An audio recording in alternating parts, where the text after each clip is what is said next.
Joshua Shaddox, and this is Liberty University's History US 530 discussion board post number 2.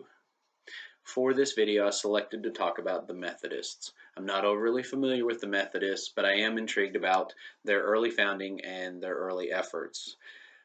They might be categorized as unintentionally founded, but I guess that's technically true of all denominations. For the Methodists, they were founded by Charles and John Wesley. They were the sons of an Anglican minister. They were both students at Oxford, and while at Oxford, they were part of a society that was known to be very devoted to studying scriptures and prayer and fasting and just overall holiness. And so the other men at Oxford, the other students, scoffed at their efforts and nicknamed them Methodists, and this name stuck and was eventually used as their denomination name. Wesley went to Georgia in 1736, and after 2 years, he returned to England as essentially a failed minister. His conversion happened in 1738, and that's an awesome story if you have the time to research it and read about it. It's very, very telling of the movement of the Holy Spirit and moving in his life. And when he returned to England, he actually linked up with George Whitefield, who was a member of this Methodist society at Oxford. Whitefield had been preaching in an open air capacity around England. He had been preaching in churches, but also taking the message out into the streets and out to the people, anywhere where people would listen. And Wesley wasn't initially fond of this, but he saw how it attracted hundreds and hundreds of people, and so he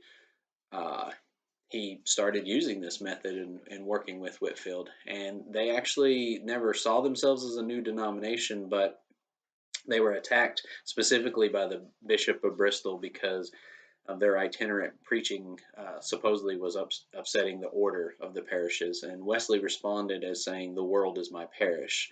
And this became the motto of early missionary efforts for the Methodists. A key aspect of Methodists, according to historians, is the fact that they use lay persons, in other words, untrained people, not formally trained Anglican preachers, as ministers. Anyone who felt the Holy Spirit was calling them and leading them to be a minister, they allowed to be preachers, and which I believe is more in keeping with what you would read in especially Acts chapters 4 and 5 and 6, and as you see the early church play out in the book of Acts.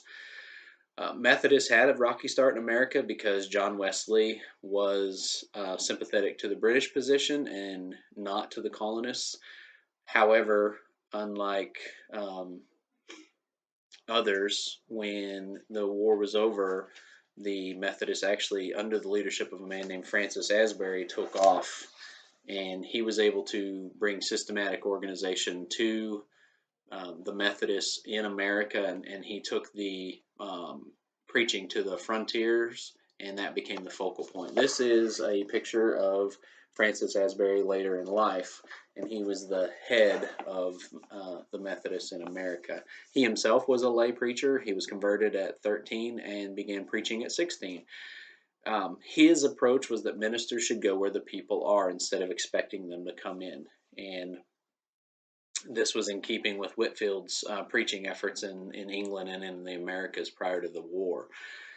It's estimated in Asbury's lifetime that he actually traveled some 300,000 miles on horseback, and I really like this picture of the circuit riding preacher, this idea that they would go to where the people were, and that I believe is in keeping with the idea of go and make disciples, or go and teach, as you would read in the King James, as opposed to this idea of inviting that we've done in the last 120 years or so.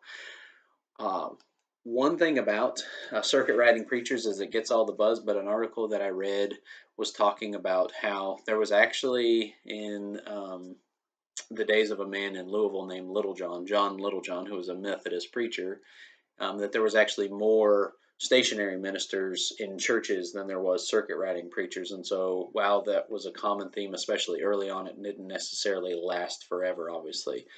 Another reason that I picked Methodist is because Asbury University, which was founded in 1890 and named after obviously Francis Asbury, is less than an hour from my home here in central Kentucky.